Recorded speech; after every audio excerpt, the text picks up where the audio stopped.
good morning and good afternoon to some of you, depending on where you are. We're here at the Water. I welcome you to the Water Data Forum. The Water Data Forum is a series of interactive web sessions that engage cross-sectors experts in exploration of utility, industry, and research approaches to collecting, managing, and measuring water data for impact. Topics in this free virtual forum will range from new sensor and control technologies to broader application spaces, such as water data for environmental justice and climate resiliency, as well as complex technologic topics as cybersecurity, big data, AI, ML, and analytics in general. The Water Data Forum has been running for a few years now. Previous sessions are available free of charge on the Water Data Forum webpage.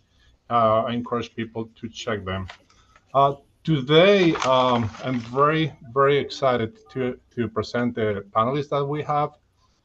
We have the luck of having a couple of experts from CISA that are willing to share their knowledge and their expertise with the group.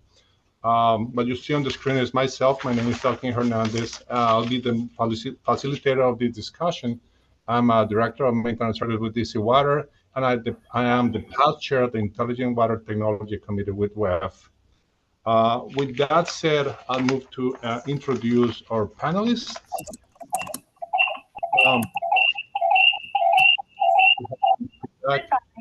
Thank you. Our panelists today are Lauren Wisniewski. Lauren is the Water and Wastewater Sector Liaison, Cybersecurity and Infrastructure with the Cybersecurity and Infrastructure Agency, CISA. She is the nexus for CISA's Water and Wastewater Sector efforts. She partners with the EPA, and the Sector Risk Management Agency, as well as private and public stakeholders in the wastewater sector. In addition to supporting water efforts across CISA, Ms. Wisniewski, a CISA representative on the Water Government is CISA's representative on the Water Government Coordinating Council. She works with EPA and other agencies, partners as well.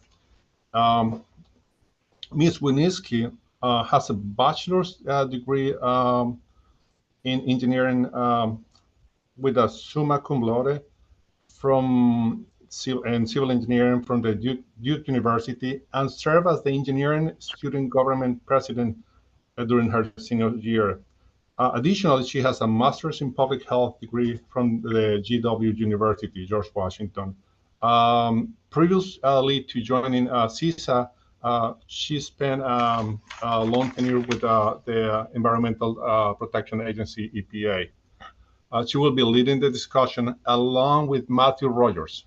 Matthew is an ICS cybersecurity expert. For the ones that are not familiar, ICS stands for Industrial Control Systems. Matthew is a PhD, and as an expert that worked for the Office of the Technical Director at CISA and the lead for the Secure by Design Initiative for Operational Technology, OT. He received his PhD in Security Legacy OT Networks in Vehicles from the University of Oxford on a Rhodes Scholarship. Matthew worked as a founding engineer at a vehicle and weapon system cybersecurity startup before pursuing a broader ICS cybersecurity efforts at Meter. Matthew's focus at CISA is on how ICS research and development efforts can be transitioned to effective tools for critical infrastructure sectors. So these are two experts that we're lucky to have today. And just wanna, before I hand it to them, I wanted to go over quick logistics here. We're gonna have a presentation, and at the end of the presentation, we're gonna have an open discussion for the people listening to and participating in this discussion, in this session. If you wanna send a question to be shared with the rest of the public, please do it using the tool on the Zoom application on the Q&A. At the end of the presentation, we're going to go through the questions and try to answer as many as we can. With that said, I'll turn it to Matthew and Lauren. Please welcome. Online now. So many of you probably already know this, but I just wanted to start off with some background on CISA. We're the nation's cyber defense agency and the national coordinator of critical infrastructure and kind of coordinate across all 16 critical infrastructure sectors, water and wastewater being one of them. We were formed a little over 5 years ago as part of the Department of Homeland Security, and our vision is a secure and resilient infrastructure for the American people and to understand, manage, and reduce risk to our nation's physical and cyber security. Are you guys hearing me okay? I just got a note in the chat. Okay. Yep, we're good. Physical and cyber infrastructure. Next slide. Before we get into some of the data protections and artificial intelligence, and I wanted to give a little bit of background on some of our water and wastewater sector resources, because I understand we have a number of water systems on the line.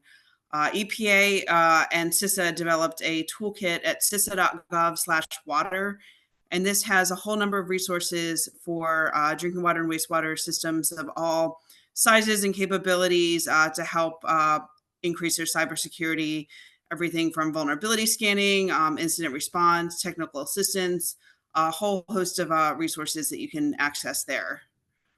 There's one in particular that I want to highlight on the next slide, and this is vulnerability scanning. And this is a scan of the internet accessible assets of a system. So if you think of your house, it's just going around the external network and letting you know your doors open, your windows open, and sharing those publicly facing vulnerabilities, letting you know every week what the vulnerabilities that CISA identified are, how to mitigate them, and from a data science perspective, the more water systems that we can have enrolled in this, the more data we get across the sector, the better we can identify vulnerabilities, particularly common ones to the water and wastewater system, to tailor our messaging or to see, what common devices or lack of updates there might be across the sector. So when a system enrolls in this and it's completely free, they get weekly scans and these weekly reports. Next slide, please. And there's a huge benefit that we see that kind of across all 16 sectors, about a 40% reduction in vulnerabilities for those systems who have enrolled, usually within the first few months. That cyber incidents can be extremely expensive, and so there's a lot of benefit to enrolling in this service. Even if you already may have a different vulnerability scanning service, this is another set of eyes that CISA is constantly updating its vulnerability scanning to include the latest vulnerabilities, and will let you know what they find. Next slide. For anyone who is not enrolled or wants to share this with other water systems, it's really simple to get started. You just email vulnerability@cisa.dhs.gov asking to request vulnerability scanning services, providing some basic information. Once you fill out a couple of forms, then you'll be entered into the system usually within about 10 days. So with that, I will, hand it over to Matt. All right, thanks so much, Lauren. Okay, so you guys are going to get a bit of a sneak peek because some CISA guidance is coming out for this broadly on operational technology, largely on how to integrate a lot of thoughts on AI and machine learning technologies into your general operational technology lifecycle, such that you can make some of the secure decisions, both from a procurement step, but also as you get into deployment and maintenance, so that we're actually considering, safety and security when we're including any of these AI systems. So to give you a little bit of a sneak peek, a lot of the focus on AI cybersecurity is really centered around the security of the model and security of the data, but also on the more from an operational lens, what happens when you think about replacing one of your existing systems or augmenting some of your existing systems with a model that is now trained to learn, trained to be modified, trained to improve over time, but also is not a characteristic of your network that you've previously spent a lot of time with, have a lot of experience testing, or is maybe from a new vendor you're not experienced with and perhaps trust less, right? So because of that, just to highlight a couple of the questions that we encourage people to ask. We have sections from procurement, from deployment and maintenance here. Things like describing the expertise that an organization has when deploying AI models for the water and wastewater system sector, because what we've often find, particularly from like a security vendor perspective, is the actual water operators, people who work in these facilities, you all know far more about how the actual water system works, and so are much more capable of drawing insights from how that data can be used, or more importantly, like how that data really should be used in an operational process. Whereas sort of a generic machine learning based approach can provide some wins, the more you're capable of tailoring it to the actual water system that you have, towards your common workflows, towards the data that you are able to actually give somebody access to, the better the model is going to be. And some of that just simply comes down to domain expertise of understanding what the core tasks and functions of a water system are, of a wastewater system are, of a transit for water system is. Because third party, especially coming from an AI space, there's a lot of new startups in this area. They may just not have any of the domain expertise necessary, right? So just come in saying, they maybe don't have the expertise. That's not necessarily a deal breaker for working with anybody if you're looking to procure a solution, but it does mean that you're going to have to spend a lot more time and resources to make that resource actually good for you. And of course, the marketing pitch for some of these products might say it actually works just fine for the water sector, regardless of any expertise. It learns on the fly. But we've seen, if you want to get the most bang for your buck out of anything that you purchase, right? Like you're really going to need to work with them to understand how the AI model works within your particular domain. And similarly, trying to understand more of that dependency factor of, when you're incorporating this into critical infrastructure, fundamentally, we're talking about this idea of resilience in critical infrastructure, right? Like how do you maintain uptime? You can't just deny water to folks. And so what dependencies does that generate from a third-party vendor perspective, right? Like, what are they doing with your data? Are they shipping that data off? Are they dependent on some third-party company themselves that they don't have control over? What risk are you taking on by including more people in your process? Again, not to say that it's always a wrong decision, but it's important to actually know that those risks are there so you can mitigate them appropriately, right? And this last comment on operator domain expertise again gets this time component, right? Like, do you have the time and resources to really make the best use of that tool compared to maybe a more existing low tech or analog solution that you have right now, in order to make sure that you're really making the most of the money that you're spending on some sort of AI ML solution, right? Because it's definitely not going to be a silver bullet out of the box. From a deployment perspective, I think one of the main things that we're pushing as CISA is making sure that when you go back to that like incident response guide, any of your safety decisions or protocols, how are you actually factoring in the idea of this AI system failing? Now, it might look like any other system failing in terms of what that process looks like, but it definitely needs to be updated in the existing plan about an AI system failing just straight up, going offline, or more subtly, actually just giving wrong data, giving wrong results.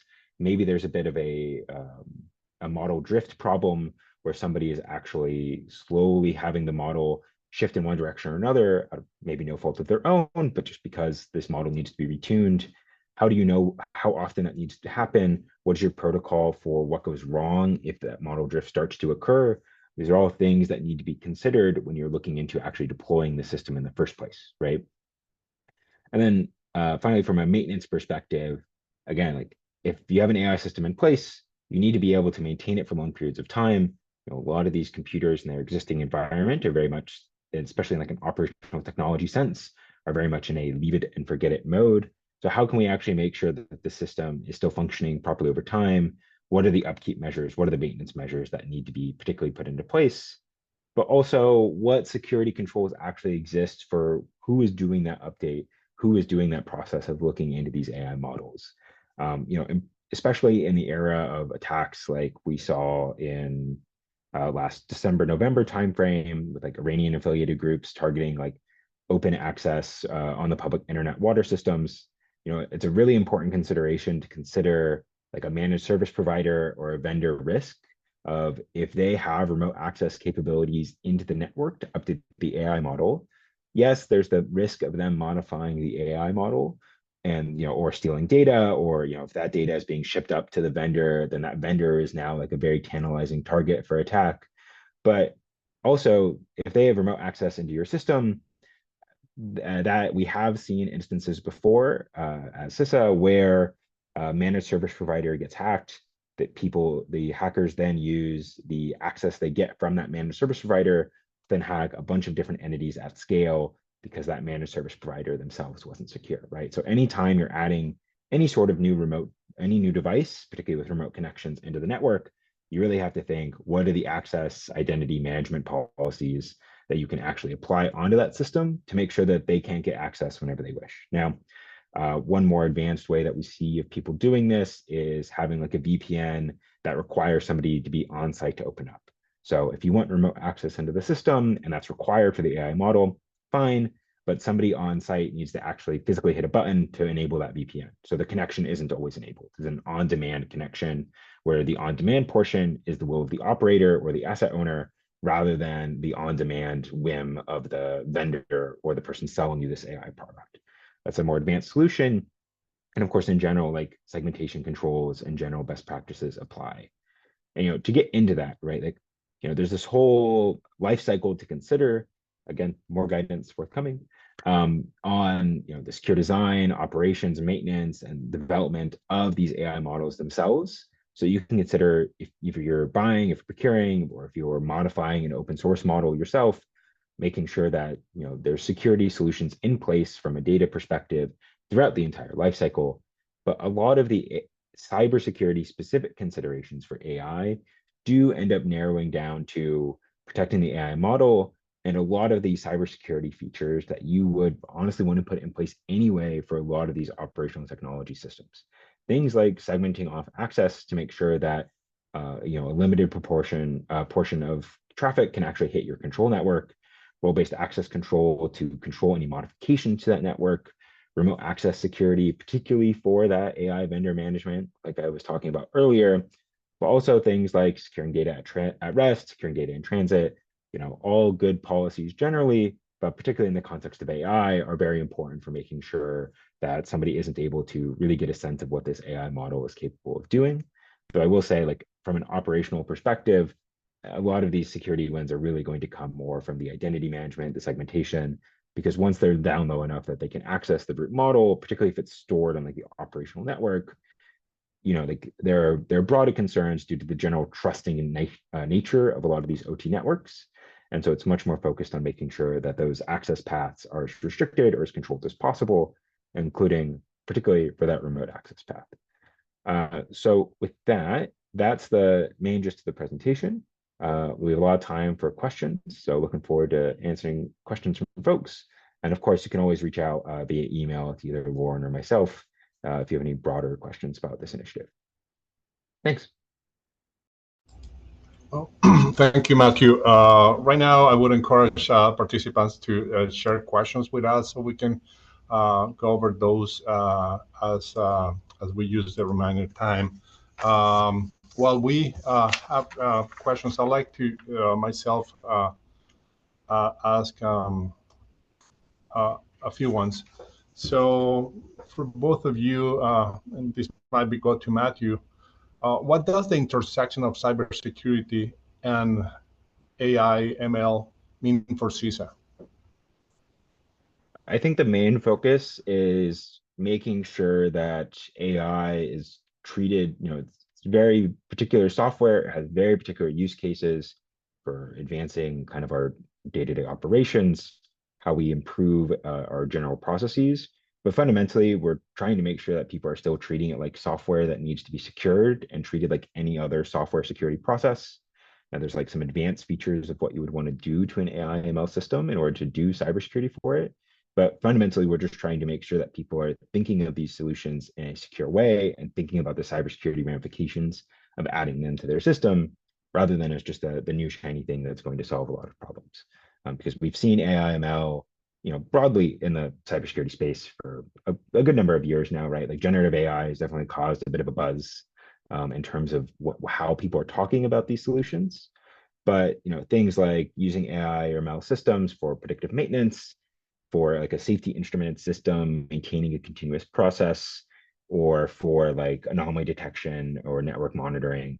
These are not new processes, and there's like pros and cons to all of these approaches, but it's important to consider, kind of the lessons learned from the past and incorporating cybersecurity into those to this day. A follow-up question is, where do you think we are in the developing curve or implementation of AI solutions on this water and wastewater sector? Are we in the early stage, in the middle? Are we advanced? But what do you think we are right now? I mean, I would say that I think we're pretty low currently. Lauren, you've seen way more water systems than I do on a day-to-day basis. Maybe you could take a spin. Yeah, no, I agree. I think it's fairly early on in the deployment in the water and wastewater sector. I've seen some smart metering and using it, but I think we're kind of just on the early adoption side and can maybe benefit from other sectors like the energy sector who are a little bit further down that path. And just an important addendum there, right? Like a lot of the problems historically have come from getting access to this data in an operational setting, right? Like trying to get, network data, communications data, and an OT kind of setting is possible. We've seen a lot of vendors work in that space because it's less obtrusive. But if you're talking about enhancing water system processes, you really need a lot of that process data that actually comes from some of the core output from sensors, from controllers, to see what is actually happening in the system. And getting that data has always been a bit of just a practical challenge, right? And so we're seeing more manufacturers have a little bit more transparency with that data. We're seeing more people try to get access to that data or make conclusions based off process data. But I would say generally a lot of the critical infrastructure space has had more of a data access problem for getting down to these solutions. And then from a cybersecurity perspective, that's kind of been a good thing, and that like it means that there's fewer connection paths into the like operational network. So it's just worth noting, like as people try to get more of this data out of the system, those are potential attack vectors if they're not done correctly, if they're not done securely. So it's just something to think through as you're trying to integrate more smart solutions into these systems. Thank you, Matthew. I see start having some questions here, which is always a positive thing. One is very simple. If you can post again your email addresses, somebody probably wants to catch that. I think they're on the presentation. Let me see if I can do that. Let's see. I just typed it out in the chat as well, but That's even better probably if you put it in the answers questions. Yes. Yeah. So I answered that in the chat. Yeah. So if you go to the answer tab, you should be able to see it. That's perfect. Awesome, Matthew. I have a question here. It says when thinking of having AI make actual changes to live system parameters, where is the industry at with respect to these AI hands-on controls opposed to advisory? I don't know if you guys have some chance to evaluate where we are there. That's an excellent question, actually. Almost nobody I have seen has gone past the advisory stage. Yeah, it's very spooky to go past the advisory stage. So, I've seen in like other sectors, some spaces are kind of a little bit more willing to go into some of that automated decision making. But beyond the parameters of like a safety instrumented system where the entire goal is like maintaining a rigid process, I don't really see them making like autonomous actions, right? It's either maintaining a stable, safe process, but not diverging from that. Diverging from that, I think, is a little bit of a cliff currently in terms of operator sentimentality and safety. I share that feeling. That's that's your view. In my case, it's a feeling. Yeah, it's not yet time to go there. Out of curiosity, which industry have you seen that gone into that direction? Well, I mean, the Department of Defense cares a lot about automated prevention. Transportation systems are also kind of interested in it. It's a bit spooky, but it becomes one of those like time to react questions. Similarly, like why energy would maybe be curious about it, though they have so many safety concerns that it's, kind of impossible. But from a Department of Defense perspective, like if a big plane is in the air and the plane costs $1 billion, like if you can prevent something from costing you $1 billion, you might do it, even if the risks are a little high. So they're at least tinkering with the idea, but like operationally, it's not happening currently. Thank you. And staying a bit with the topics, there's a question that to me is it's an interesting one. It says, well, when we're talking here about AI and ML, and I think Lauren mentions water metering, but besides that application, what other system or features of applications are we seeing becoming prevalent in the industry or more popular? Maybe I'll start and then Lauren, you can correct me here. I mean, the main use cases we see are either like a predictive modeling and maintenance perspective. So you might see it, and you can kind of think of it like older telemetry sensors for vibration to identify if a component is like going to be failing relatively soon.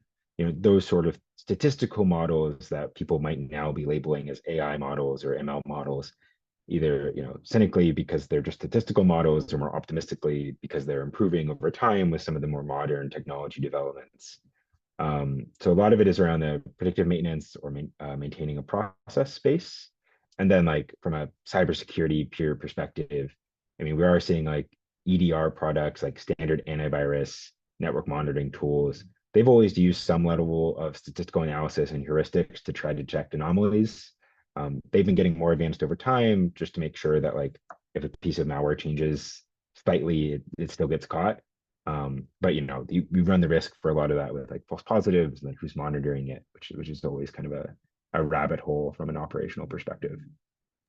Lauren, did I miss anything? Any water No, use cases? that pretty much covers it. With the predictive modeling, potential water main breaks and how temperatures may influence that. But yeah, those are the big ones that I've seen too. Okay, just changing a bit the topic, and we may come back to this topic again later. It's a question that I will see comes at the level of the CIO or the executives. Well, they want to understand what will the National Security Memorandum on Critical Infrastructure Security and Resilience, NSM-22, mean for the water and wastewater sector. How do you see that impacting? Right. So that's a great question. And for those of you who may not be following the Inside the Beltway activities, on April 30th, National Security Memorandum 22 or NSM 22 replaced PPD or Presidential Policy Directive 21. And that kind of provides the framework for how the U.S. government will protect and secure critical infrastructure, collaborating with both the public and private sector. It kind of reaffirms CISA as the national coordinator of the 16 critical infrastructure sectors. EPA is the Sector Risk Management Agency, or SRMA, for the water and wastewater sector. So you can continue to see those efforts. Right now, they're pretty stringent deadlines established by that memorandum, including the development for each of the 16 critical infrastructure sectors, sector risk assessments, or in this case, EPA has the lead to identify and prioritize risks within the sector. And then following on the development of that plan, we'll have to do a sector risk management plan. And then these plans will have to be repeated every couple of years. So I think you'll see a more, holistic national coordination, across, with CISA and looking at some of the cross-sector impacts, but certainly a lot of great work coming from EPA in, identifying those risks and coming up with plans to address those. Thank you. And going back to CISA's core functions, what does CISA offer to the water and wastewater sector to ensure continued protection? I think you mentioned a few, but I'd let you expand that service. Yeah, so I mentioned that the vulnerability scanning, which is a great one. Another one that's really, I think, is our regional resources that CISA has cybersecurity advisors, protective security advisors, emergency communication coordinators in all 50 states and 6 territories. And their job is to help protect critical infrastructure entities like water and wastewater systems. They're in your states, in your communities, and any water system that's interested could reach out to their CISA region. If you don't know how to get in touch, please contact me and I'll put you in touch. And they can, do an initial phone, chat, kind of talk about some of CISA's services. They can come on site and do cyber assessments ranging from a couple hours to a couple of days, but really kind of tailor, some risk mitigation strategies based on the entity and their needs and their cyber maturity. And Matt, I don't know, are there any others that you want to mention? Yeah, I mean, your regional cybersecurity advisors is a good bet for kind of assessing your initial maturity. They will go out and start conducting actual assessments. So if you're willing to let them, they'll walk through and they'll interview you and ask a bunch of questions to kind of model where your current cybersecurity is, give you some recommendations going forward, but then potentially sign you up for more advanced CISA services. Like we have one that is practically a red team for your systems. We have one called the Vader that will basically take a network capture of your OT traffic and then compare that to your documentation to see, like, are there any devices you don't know about, help you establish more of an asset inventory so you can actually see what you have going on, because that's a core problem that a lot of people have in these environments. So we have a lot more advanced assessments, particularly as people are going up the maturity model. But I would recommend starting with your regional advisor, get a good sense. Regardless, they're a good person to know just in case there's ever an incident or you just need to call somebody for a bit of advice or recommendation. And then from there, they'll link you with the best guidance and then put you along that maturity track for figuring out what resources or what assessments you should be doing in the future. And following on those lines, what are the biggest challenges you guys have observed, see in getting utilities signing in and joining this type of scanning and partnerships? What are the biggest barriers there? I've seen a couple. One, when I was at AWWW ACE in Anaheim, probably about 90% of the water systems that I talked to had never heard of CISA. That we're part of DHS, but if you don't know who CISA is, then chances are you probably don't want to send us your IP address to scan. And so I think creating those trusted partnerships, and that's where the Water Environment Federation, and other water associations and webinars like this, can help get our name out there, and to understand that we're a resource for systems.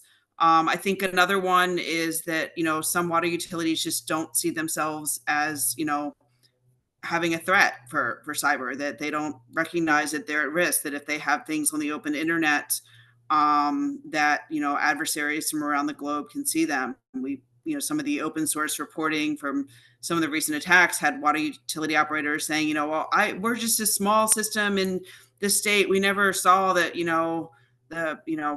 the Iranian group would be coming after us, or the pro-Russian hacktivists would be coming after us.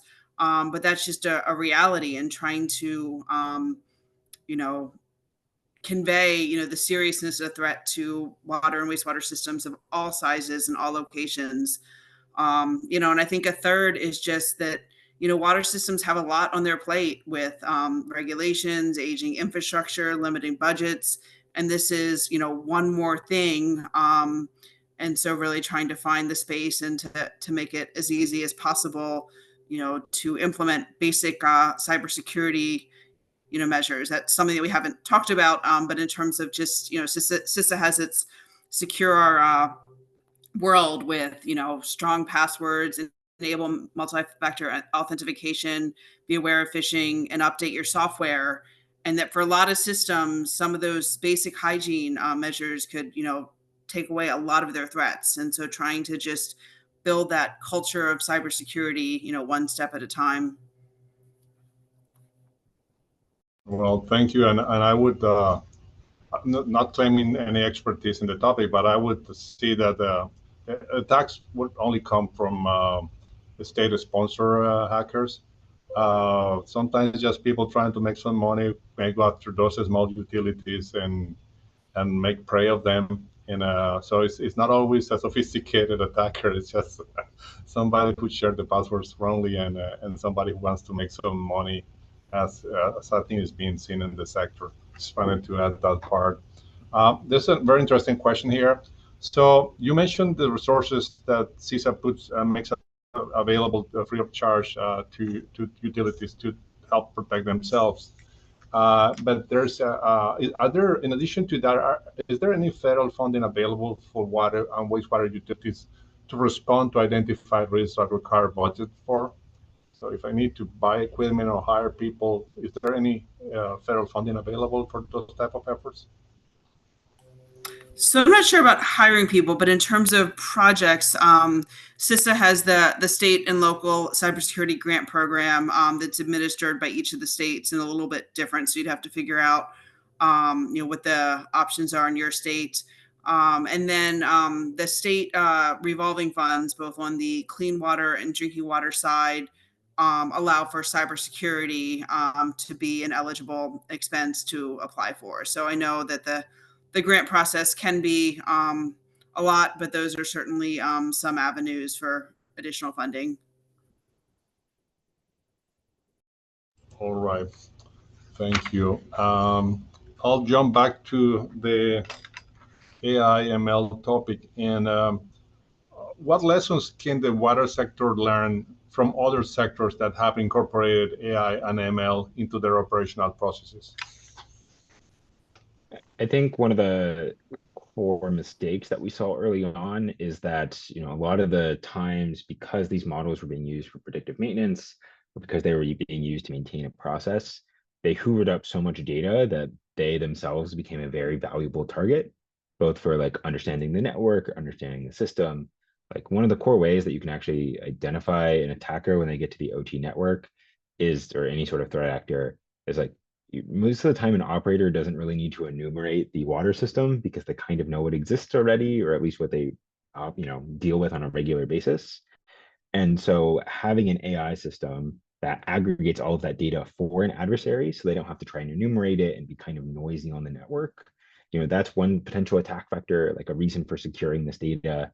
We've also seen, in the light of all of the CISA advisories that we put out on threats from Volt Typhoon, from like PRC Chinese affiliated actors, like a lot of where their focus has been is basically been getting onto a network and then exfiltrating data to use at a later point, right? So if they can get a password dump, figure out what all the passwords are in the OT environment, like you're not going to really change any sort of like login or identity access to like an HMI or a PLC very frequently.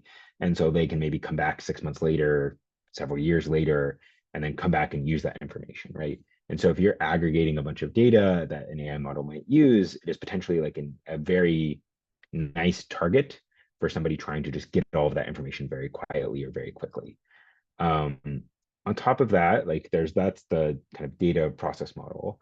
On the other side, like if you have an automated system that is doing any sort of control work, like a safety insurance system, the best practice, you can see this if you look up the Triton attack that happened in 2017, like please disconnect it from the rest of the network. Like that safety process, whatever safety procedures you have that have some more of this like automated or statistical control measure, if they're part of the general network, that's a huge attack vector, because now if an attacker can pivot to that system, they basically have the authority to execute tasks and execute commands to kind of override the system. And usually the network or like the water system generally assumes that that safety system is kind of a trusted actor and knows what it's doing. And so if somebody can compromise it at that point, like you're really in trouble. And so trying to make sure that those are disconnected from the rest of the network, kind of on their own separate thing, controlling the system and getting data either like a one-way connection or in a way that is like heavily monitored is pretty key for making sure that we don't have some of the more disastrous attacks on the system.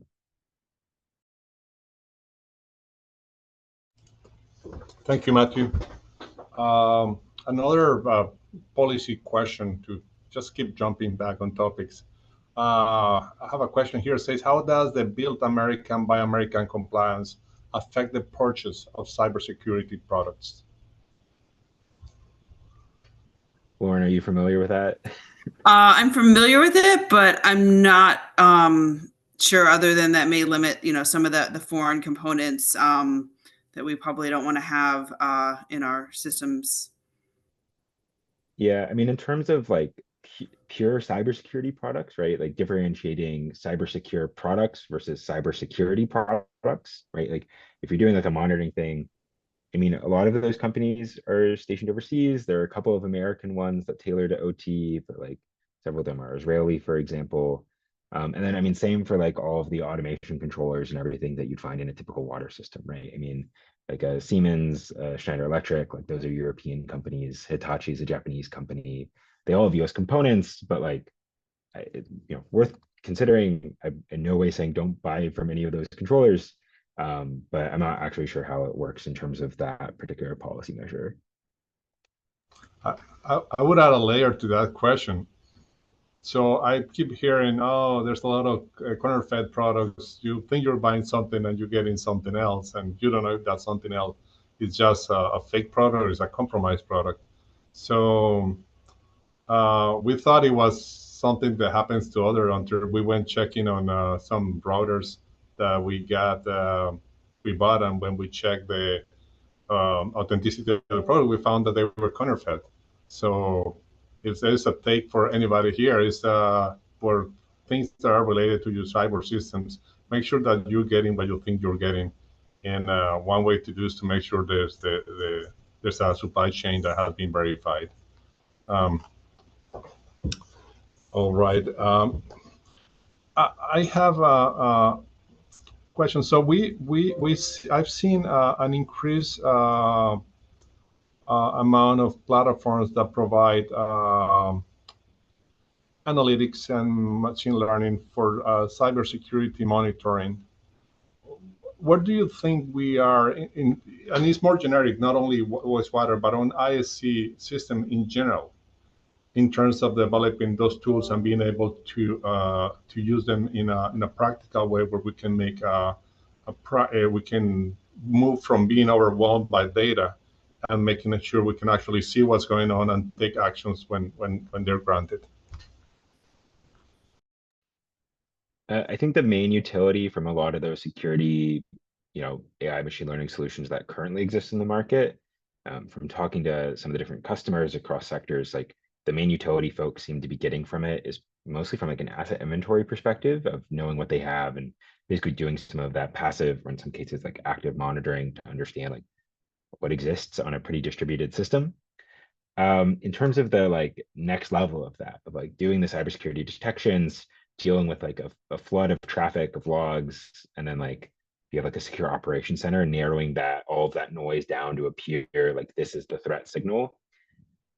I mean, it's definitely gotten better over the years, but like we're not at a point where it wouldn't require some sort of cybersecurity team to actively monitor it to have it be effective, right? Like we're not at a point where you can necessarily integrate that viewpoint into like an HMI or a SCADA viewpoint and then just kind of give a thumbs up and say like we have our little cybersecurity monitor in the corner. It's not at that point yet. Like the maturity isn't there. Maybe we'll eventually get there, but I'm not quite so optimistic, right? I think like about half of cybersecurity is really process, understanding regular workflows.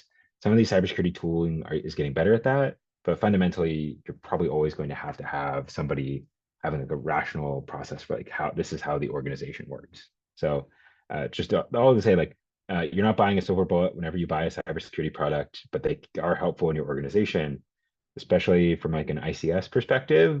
Like doubling down on that comment we made for the AI stuff earlier, like make sure that they either have domain expertise in the system, like your particular sector, or if they don't, like be willing to commit the time and resources.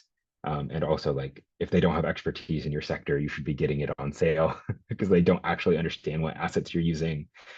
So be willing to work with them to understand like what are the actual cybersecurity nuances that occur in your operational processes, because that isn't intuitive or obvious to anybody but the people in the sector.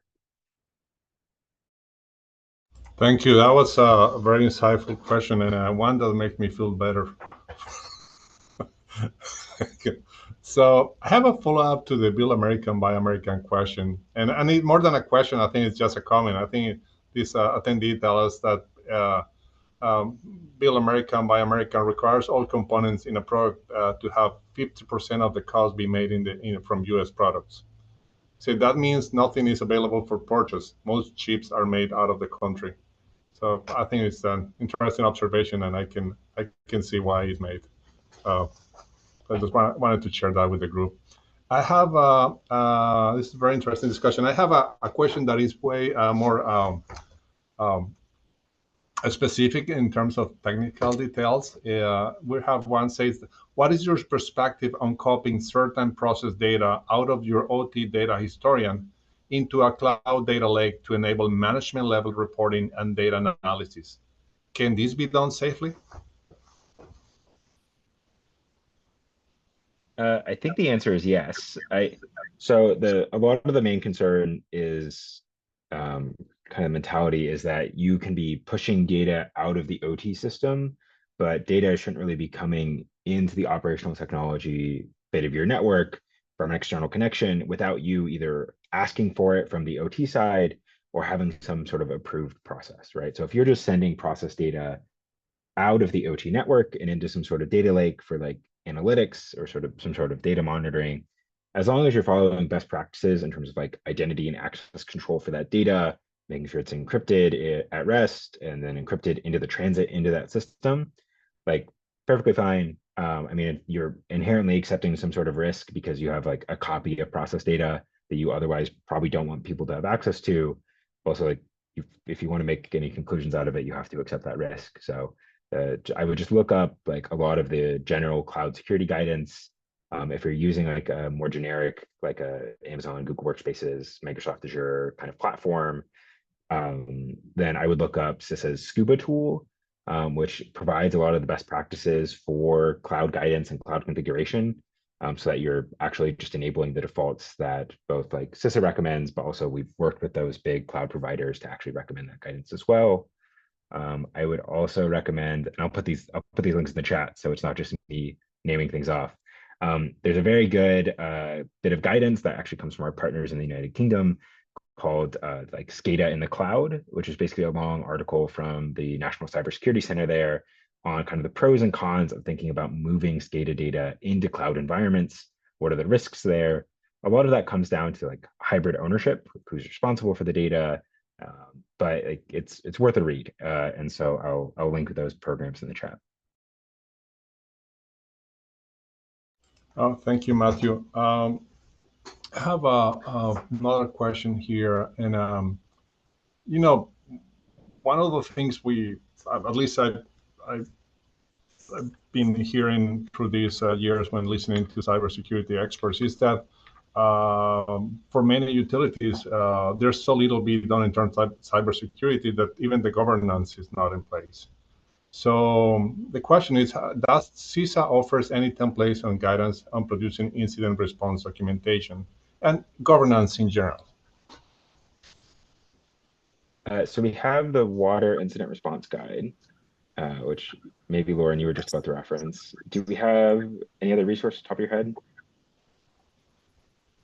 Right. So we have this incident response guide that we developed with EPA in the sector that kind of talks about coordinating across the federal government and the various people that you would want to interact with and developing those relationships. We also, I think, have some overarching cyber training documents that may get at that. I'm trying to think of any others.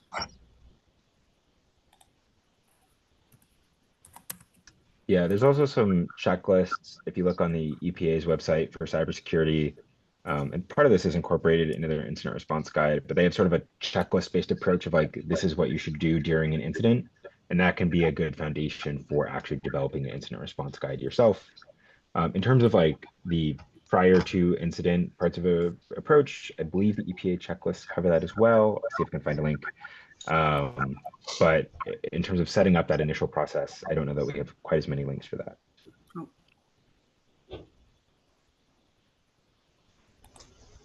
All right. Well, thanks for that answer.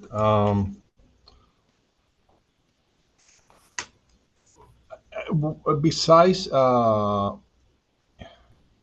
EPA, what other agencies is CISA interacting with when it comes to water and wastewater sector? Are resources that you would suggest people to check and consult when it comes to cybersecurity in the water and wastewater sector? And so we work with our federal partners, but we also work through the Water Sector Coordinating Council with groups like American Water Works Association, the Water ISAC, Water Environment Federation, and a lot of those groups also have cybersecurity resources. Some of which are available at no cost. So as the federal government, we can't recommend any or endorse any particular outside groups resource, but they do have specific water sector resources that may be of a use and value. right. Do you guys have any work with NIST when it comes to documentation, technical documentation? Yes. Okay. I think that's another source for anybody listening, where there's some interesting technical information that can support and give guidance on cybersecurity. Yeah, I mean, in particular, the one for operational technology is NIST Special Publication 882. I'd recommend checking that out for like a longer read about how some of the general NIST cybersecurity controls apply or don't apply to operational technology, just due to some of the operational and legacy constraints. Otherwise, I would recommend CISA Cyber Performance Goals, CPGs, which are mapped to the NIST cybersecurity framework. So the NIST cybersecurity framework generally will help you through some of the process of what to do prior to and after a cybersecurity incident to detect, identify, prepare, respond. I'm forgetting the fifth pillar, and then actually establish a governance system in this CSF 2.0.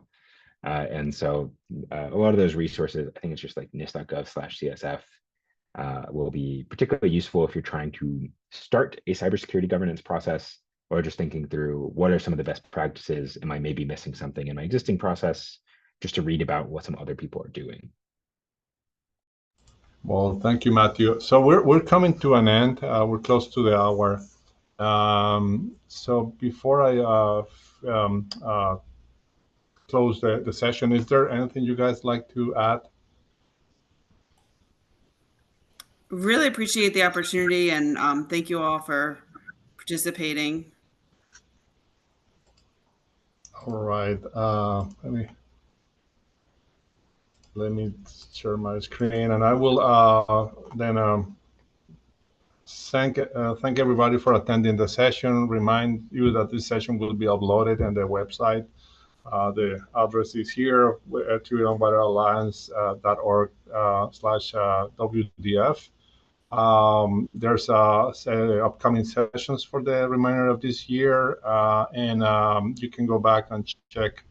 My memory works well, about 15 to 18 sessions that are available for consultation. Thank you for your participation, for sharing your knowledge with us, and thank you everybody for attending. Goodbye.